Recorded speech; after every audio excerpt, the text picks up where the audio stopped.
Rec League Podcast. Tell your friends, tell your neighbors, tell your family, tell your haters. Available on Anchor, Spotify, Google Podcasts, Radio Public, Podchaser, Pocket Cast, Breaker, and Stitcher. At Rec League Podcast on Facebook, YouTube, and Instagram. At Rec League Pod on Twitter. Episode 61, available now. Yo, whether you watching this from Facebook, Twitter, click the link in my Instagram or YouTube itself. What up, world? So I just watched Hitman's Wife's Bodyguard. It is the sequel to the 2017 action comedy, The Hitman's Bodyguard.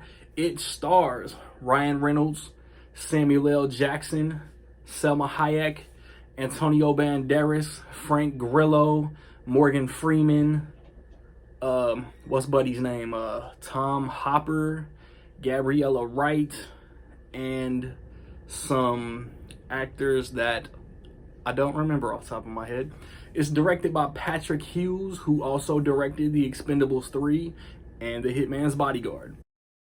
You got Michael Bryce. Michael Bryce. He is, feeling some trauma from the first movie, from everything that transpired in the first movie. And he is supposed to be on sabbatical, not pulling triggers, not guarding bodies. And Selma Hayek pulls him back into that world against his will. He is being tasked with saving Samuel L. Jackson, which leads them to being backed into a corner by Frank Grillo to make an exchange to stop basically a terrorist attack by antagonist Antonio Banderas. And it's, kind of world expansion, kind of like people that don't like each other are forced to comedically save the world. I mean, I was looking forward to this movie last summer when it was originally scheduled, but nothing came out last year when it was originally scheduled. And I think that's like Lionsgate made all of these moves, like moving everything back like a full year, which would have been August of this year, but it's here, it's in June, it's on a Wednesday. I don't know if I'd be recording this video if I didn't have tomorrow off, but that's neither here nor there. I have seen and disregarded like bad responses to this movie.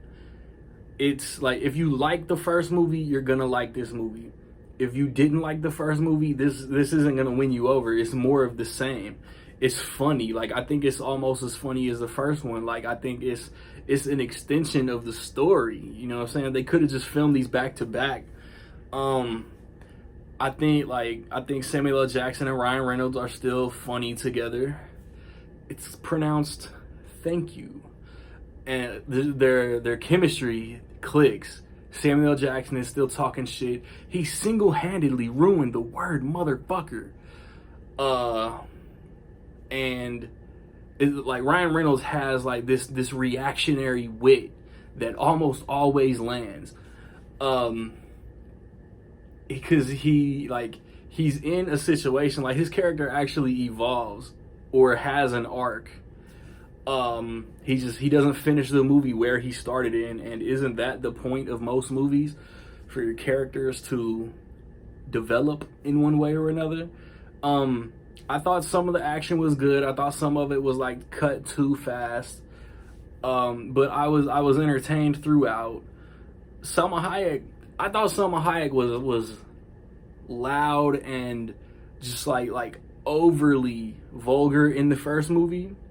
And like, maybe because she has more screen time in this movie, or maybe because I knew what to expect, I liked her more in this one. The three of them to get it's like in the first one it was them two and she had scenes elsewhere.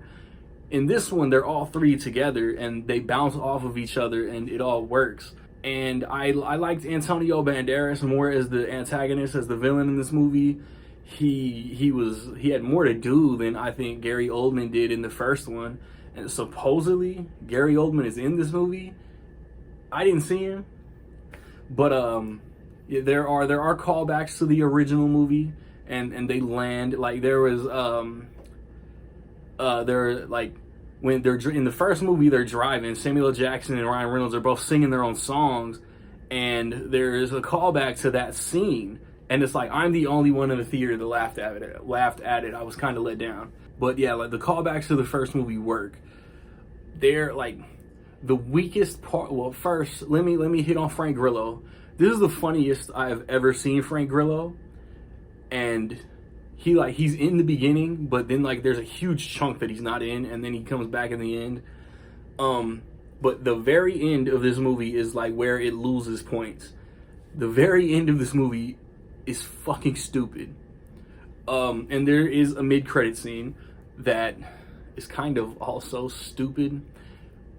I would not hate a third one. I don't know what you'd call it. But if the Hitman's wife's cousins, neighbors, teachers, second cousins, motherfucking, I'd be down.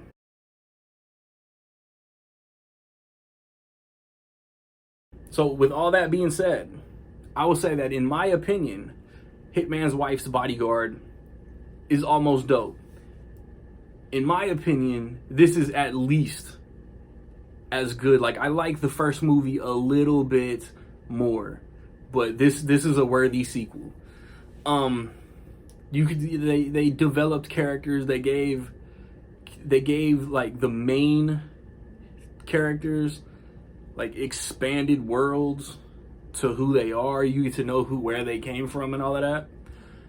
Have you seen Hitman's Wife's Bodyguard? What you think about it? Positive, negative, somewhere in between? Let me know. I have recently posted reviews for Infinite, for Peter Rabbit 2, The Runaway, Spirit Untamed, and upcoming, I'm going to try to watch and review Luca on Disney Plus, Fatherhood on Netflix, Batman The Long Halloween Part 1 on Blu-ray, and F9, Fast and Furious 9, Fast 9, Furious 9, F9, the Fast Saga, the Fast and the Furious 9. And that'll round out June, man. So like, subscribe, comment, find me where you find me, man. And if you want a preview of the third quarter of the year, check out the most recent Rec League podcast, man. We chop it up, we talk about what we're looking forward to, and we breeze on past what we're not really interested in, man. So find me where you find me. If you don't know where to find me, watch these credits. Peace.